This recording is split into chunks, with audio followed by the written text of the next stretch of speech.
Good morning, everybody. You're welcome to our press briefing this morning with the chairman of the EPP group.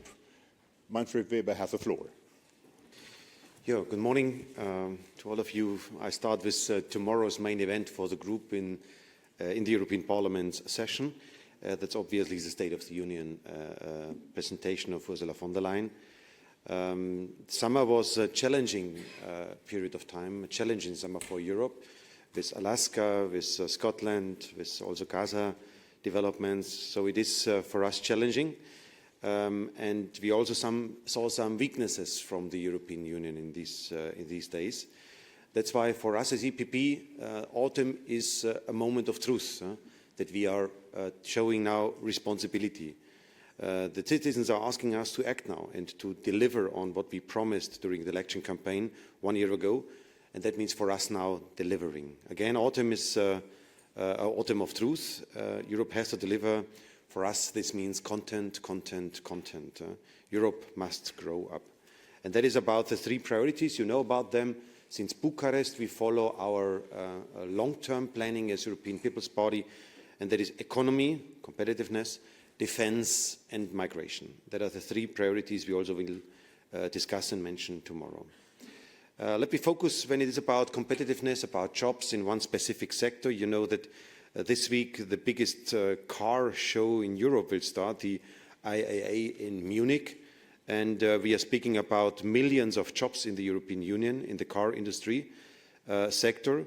And we should really, in a way, as Parliament here, also open the doors and windows and have a look about what is happening outside of this plenary.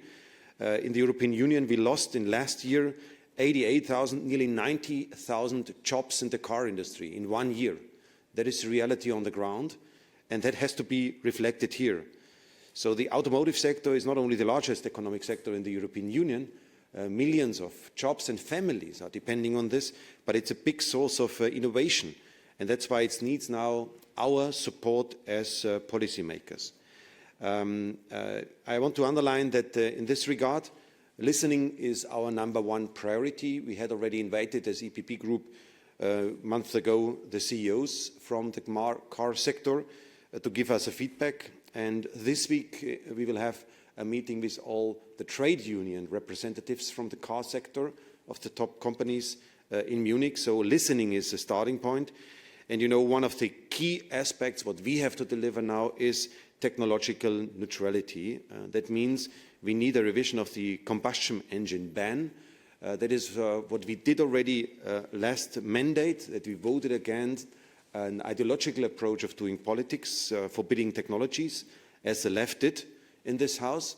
And we will come back to this in this debate about a reasonable way to implement climate change. The second pillar I want to describe, so first about competitiveness, but the second point is about the foreign affairs issues. On Ukraine, we see unprecedented drone attacks on Kiev, on governmental buildings there.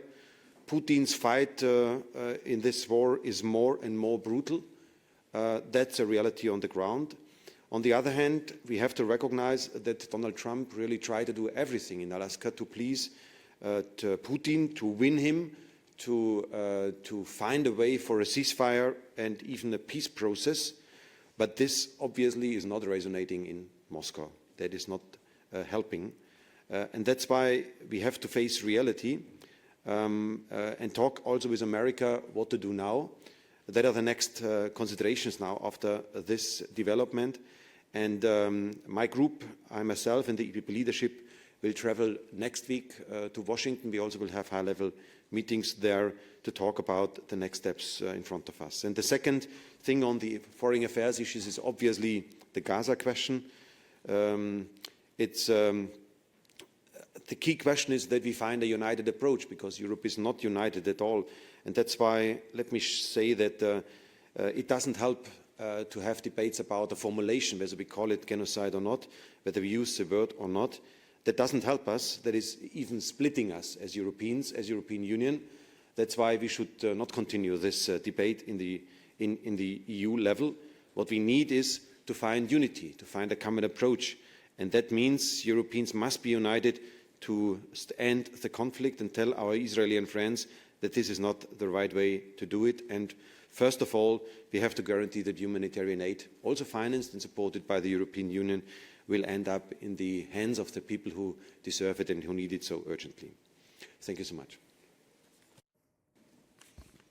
Thank you very much. We have time for a couple of questions. Please don't forget to mention who you are and who you're working for. Let's start in the very back.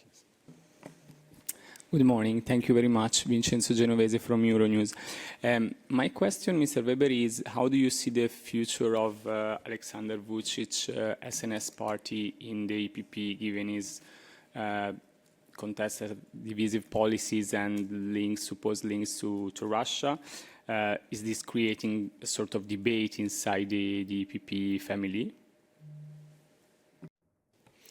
This is creating a debate inside of the EPP family, you can imagine, and we are, as EPP, we are aware about the developments there. We see the pictures, we see the developments there. The EPP has not a blind eye on what is happening in Serbia, and that's why I will, as EPP leader, initiate a scrutiny process about Vučić and also the party being part of the EPP family that will take place in the next days. You have a follow-up to that? Quick follow-up, sorry. Is it true that Mr. Vučić was prevented to come to the EPP Congress in Valencia by the EPP leadership? Thank you. All leaders are equally invited. All member parties and also associated parties are invited, and that's a free decision whether they join or not. Vučić decided not to come.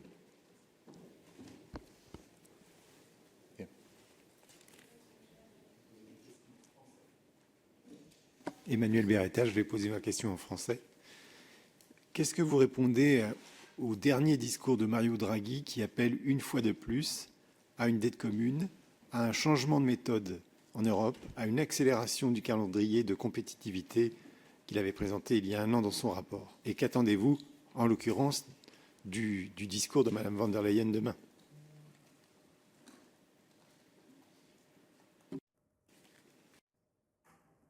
We are 1 year after, based on the Draghi report, Ursula von der Leyen presented in the plenary of the European Parliament her program for the future of the European continent economically. And that's in a way one of the headlines of this Commission of these 5 years, to win back competitiveness based on the Draghi report. For me, the Draghi speech on the Rimini event in Italy is another very strong wake-up call, quite clear, quite precise, that Europeans probably experience in this moment of time that we are even economically not anymore capable to defend our interests on global stage, because we are losing every day competitiveness and economic strength. So the only pillar where we thought that we are strong, because militarily we are not strong, diplomatically we are not strong, and from an economic point of view we thought we are a world power. But even there, Draghi is putting a question mark onto this. That's why it is another wake-up call, a quite clear message from Mario Draghi: please speed up and do your job. And there are all elements, you know, from my political group, all elements are on the agenda. But let me be also very clear, when we look to what is currently happening in a country like Romania with a state deficit of 9.5%, where my party leader from the EPP, Ilie Bolojan, as Prime Minister, is delivering now an approach towards a stable budget. When you see what is happening in your country, in France, then everybody must recognize that borrowing money is not the final solution. It can help from time to time, like we do it with the SURE project now, or we did it with the recovery fund. It can help from time to time, but it cannot be a sustainable answer to our challenges. What we have to do is to make Europe again a competitive continent, a competitive economy, and that's why a moment of truth is in autumn. And the starting point, it looks probably a little bit minor important, but all the omnibuses on the table, you know, are highly symbolic in this moment of time, whether the Parliament and the Council are now capable, ready to do the necessary step, to give the economy the assurance we understood, we have listened and we understood. And for us, it's not a surprise, because we say this since Bucharest. You know, it's a long-standing demand from the EPP. We follow there our approach, and To be honest, I'm quite happy that now, for example, the socialist Danish presidency, Frederiksen, is exactly putting competitiveness, defense and migration on the agenda. So our Bucharest manifesto. And that's now more and more visible that we were right. And what I want to underline also for the State of the Union, we are now delivering. Step by step, we are delivering. Moment of truth, now we have to be honest. More questions? Thank you very much, Daniel Weber with the Luxembourg Public Radio. You were talking about the moment of truth. Exactly what else do you expect from the speech of the President tomorrow? And how satisfied are you with the US trade deal? What do you expect there from her? So on the US deal, you know, my party is the Free Trade Party of Europe. We were always in favor of, for example, discussions about CETA years ago when we had the Canadian agreement on the table. For us, it was clear we want to sign it. We are the WTO party. 80% of our trade in Europe today is based on WTO rules. So that is what we want to strengthen and what we want to defend. And in this regard, obviously, 50% tariffs about our export tariffs to US doesn't make us happy. That is not good for us. But it is in this moment of time, having an American president in mind who loves tariffs, that is the reality we are facing. That's why having this in mind, that on the one hand we would love to see a real relaunch of TTIP in a way, to come back to zero tariffs approach for both sides. In this reality we are living today, that is the best what we can get, and what we need for our economy is now stability. My group will support the US agreement. We will vote in favor of this.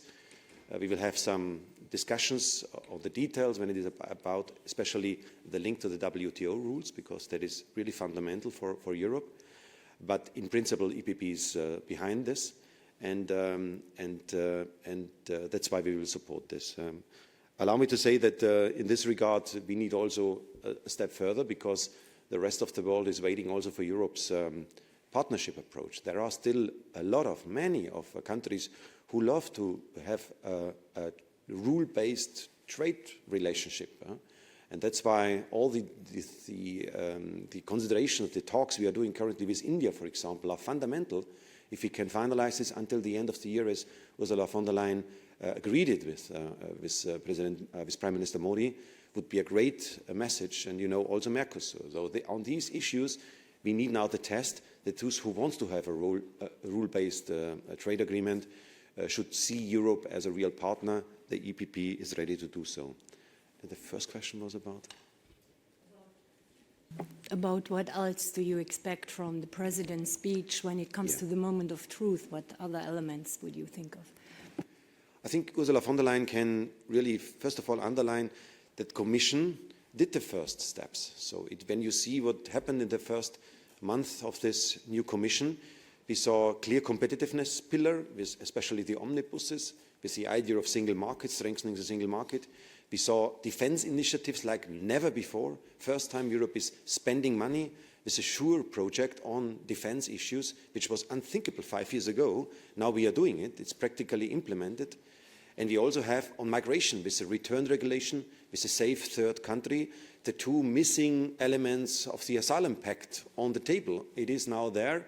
And the content of the Commission proposals are quite ambitious. So I'm happy now the talks we had over the last month. The Commission delivered on a lot of issues we promised as EPP in the Bucharest manifesto. And I think Ursula von der Leyen, the President, should be really underlining these kind of successes. Now it's up to the legislators, the co-legislators, the Parliament and Council, to follow up and to really deliver. The outside world is waiting. They don't need further speeches. They are waiting for results. More questions? Yeah. Hi, sorry. Hi, Laura Zornoza for EFE. Two trade questions. One on Mercosur. I was wondering what your estimate of the percentage of your group that will be supporting the deal in this House will be, seeing as some positions seem to be shifting. And the second question on trade is in the US deal, whether the EPP family wants to change anything when it comes to the Parliament. Thanks. So on Mercosur, for us, the decisive question was, can we create more certainty, more assurance to the farmer sector? I think that was obviously in the center of the final debate. And having now in mind that the Commission is proposing a legally binding mechanism to create safety and certainty on the market side, that there is no radical market impact on Mercosur when it comes to the farmer sector, that is a great assurance. You know, what was already laid down in the treaty is now transferred into legally binding mechanisms inside of the European Union. That can help us to convince also farmers. My group will support Mercosur in this moment of time. It's also highly symbolic. If you don't want to push South America closer to China, then we have to agree now on Mercosur.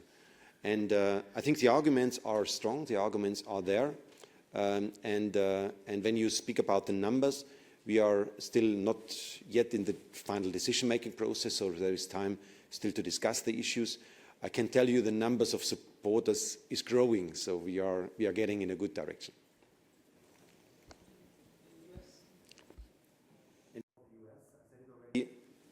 We support the agreement, we support the general understanding, because we need now certainty for and stability for the markets. And the key element in this regard is the WTO question. There are still discussions ongoing. Maybe let's group a couple of questions, maybe political first and then you. Hi, Max Guerra for Politico. Thank you. There's a resolution being negotiated on Gaza, and I was wondering whether you as EPP would support a version of it that calls what's happening there genocide. It seems that's a red line for S&D and Green, so would EPP be on board with this wording? Thank you. Yes, thank you for the floor. This is Fabio Napoli for the Italian news agency Public Policy. Since the S&D and the Renew are more and more tired of your alliances with the right, I would like to know from you an answer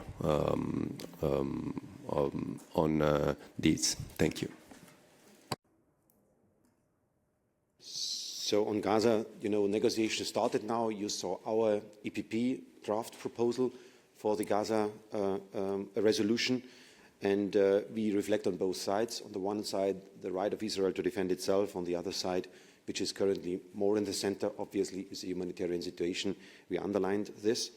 And again, I said it, the debate about the wording is splitting Europe. It is not helping us in this moment of time. It is not bringing us more credibility, more power, more influence on global stage and also towards our Israeli partners. There is no alliance with right extreme. You know, my group is the group who is fighting every day against them. When you see it on the party side, for example, I'm quite proud that in Poland it's Donald Tusk, my predecessor as EPP president, who is in the front line to fight against populism and anti-European forces. It's Peter Magyar, member of my political family in Hungary, who has a chance to win against Orban next year. In beginning of October, we will have elections in Czech Republic, where Babiš, a former member of the Liberals, by the way, of the Liberal group, Babiš moved now to Orban and Le Pen, and my parties are fighting in the first row for a pro-European development in Czech Republic. That's what EPP is all about, and that is what we are doing every day on the ground. And you know that I presented already before summer the figures that the Socialists had more joint votes in the plenary in this mandate with the right extreme than EPP had. We had around 3%, 2.7%, and the Socialists had around 7% of votes where they have unified positioning with the right extreme. So if the Socialists are complaining, please do your homework. You had more votes with the extreme than we had. So in a way, I'm a little bit fed up about this. People are fed up about this. People want to see solutions. And I ask myself, why is Irache Garcia now saying publicly that they refuse the US trade agreement? Why is she doing so? That is a message of I go in opposition and not being responsible. Ribera on the Commission side supports the trade agreement. So I ask myself what the Socialists are doing. It's not easy to defend now in this moment of time the US agreement, I know. Publicly, it's not popular to do so. But what we need is responsibility now. And what I ask now the Socialists to do is to behave responsible. When I go to the EIA, to the car show in Munich at the end of the week and meet with the trade unions, They are extremely worried about their jobs. And that has to be answered now. So open the doors, open the windows, and let's reflect what is happening outside of this room, and then deliver. That is what we have to do. Being responsible, we are really in front of our autumn of truth. We slowly have to come to an end, but maybe one or two more questions. Yes. Hello, Adrian Vicente from AFP News Agency. I have a question on the fall of the French government yesterday. What is your take on that? Does it worry you?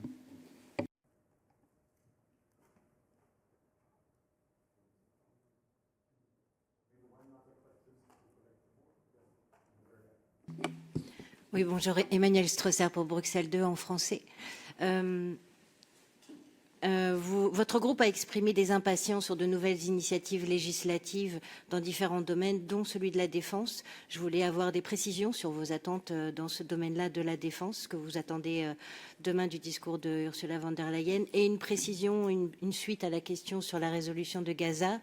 Est-ce qu'une résolution évoquant des sanctions contre Israël ou une remise en cause du contrat d'association pourrait être soutenue par votre groupe? Merci.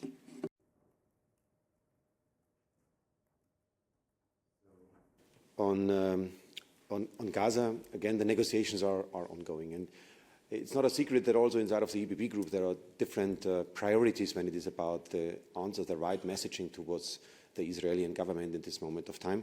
So that's why discussion is ongoing. That's good that we have this resolution and we discuss it this week and come to final results. And when it's about the defense pillar, then yes, I think Ursula von der Leyen should and will also prioritize this consideration how to even further strengthen the European Union. I said already that we achieved in the last years so much as we had never before delivered on defense. So there is really a momentum there. And now the idea to present a kind of a preparedness plan for 2030 for the European Union should be really in the center. And next to strengthening the national armies, which is obviously in the center, we must also build up now a European pillar of defense. And I ask, as EPP, we are asking for now concrete European projects of defense. For example, in the area of cyber defense, where we have no national borders anymore, we should keep our forces together to defend our digital infrastructure together. Or on the idea from the EPP, also supported by Donald Tusk, Kyriakos Mitsotakis, about a joint missile defense system for the European Union, and on our external border to defend our sky, air together in the European Union. And also finally, a sky surveillance system, where we are getting independent from American data on targeting our weapons in the future. So on all these elements, we need European solutions, and people immediately understand that Europe can only deliver on these big things together in a much better way. So that is what we want to do as EPP, and there we see a good chance now next week and tomorrow that Ursula von der Leyen will also focus on these issues.